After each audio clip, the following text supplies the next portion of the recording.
Robert Scoble. I'm a futurist at Rackspace, so they asked me to go around the world and study the future, go to startups mostly. But I visit a lot of R&D labs, and I put the videos up on YouTube or Facebook, mostly Facebook lately, and I share it with the world.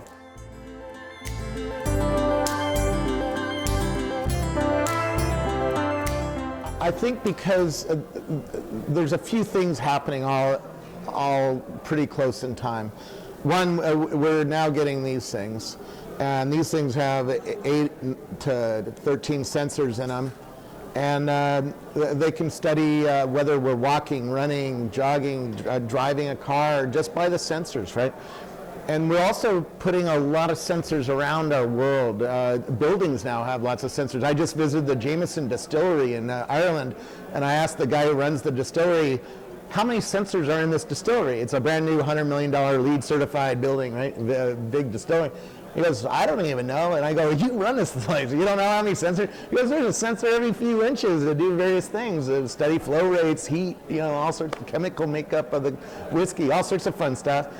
And so our entire world is going to be like that. We're going to be walking through fields of sensors and little radios and things, and that's going to generate so much data.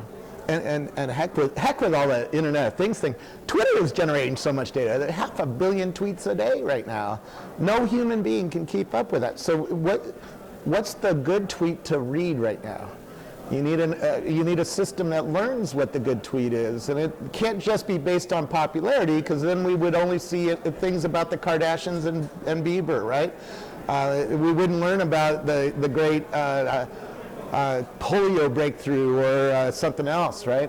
Because those won't get a lot of hits from a lot of human beings. So we need systems that learn what's important and report back to us, and soon we're going to have robots, doing all sorts of fun stuff, whether it's driving our car or feeding our pet or watching our electricity in our house to make sure the house doesn't burn down, and watch other things. We're going to need systems to learn about the world that it's studying and do things for us. So this is an exciting field because it's really the circuitry or the center point for a whole lot of things that are going to happen in companies and in our society.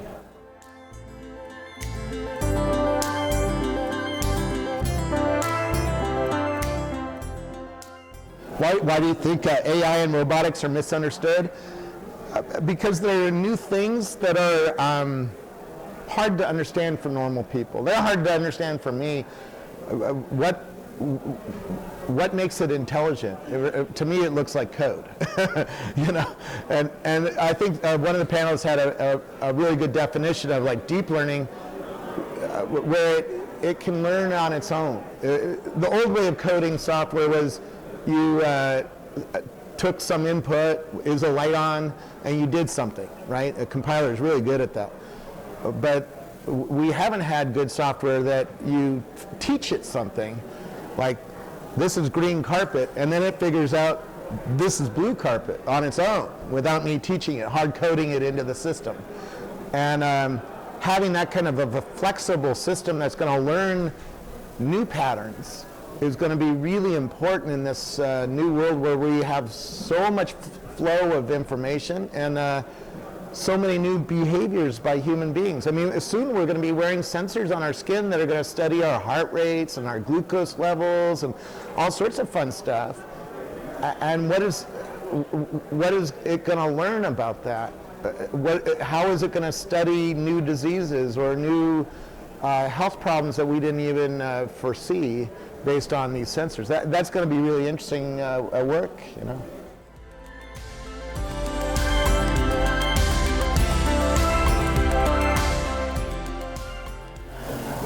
I would split them up into two kinds of companies. One, companies that have a lot of data, i.e. an Apple, a Facebook, an Amazon, a Google, a Microsoft, a Union Pacific, United Airlines. Anybody who has a Walmart, anybody who has a lot of data being stored in a data center somewhere, those are going to be ones to watch because they're not going away. And they're not going away because they have a lot of data.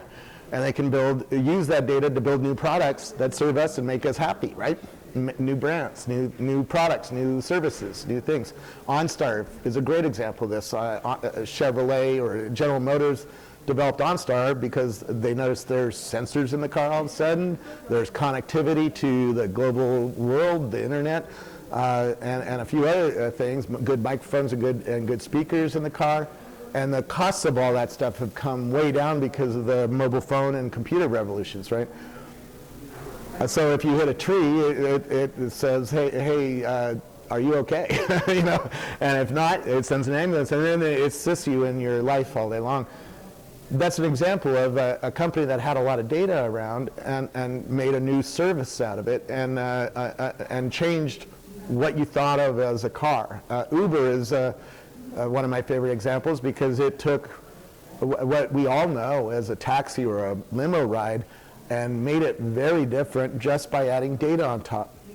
So I would look for, so keep the big companies aside from this argument. The small ones, I'm looking at companies like Topingo, which students at Santa Clara University are using to buy everything, and it lets you buy things ahead of time. So like a cup of coffee.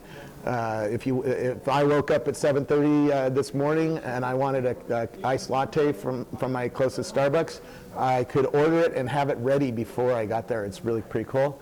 I look at things like What Cost, which is a company out of Australia that's making sensors for your power meter and a system.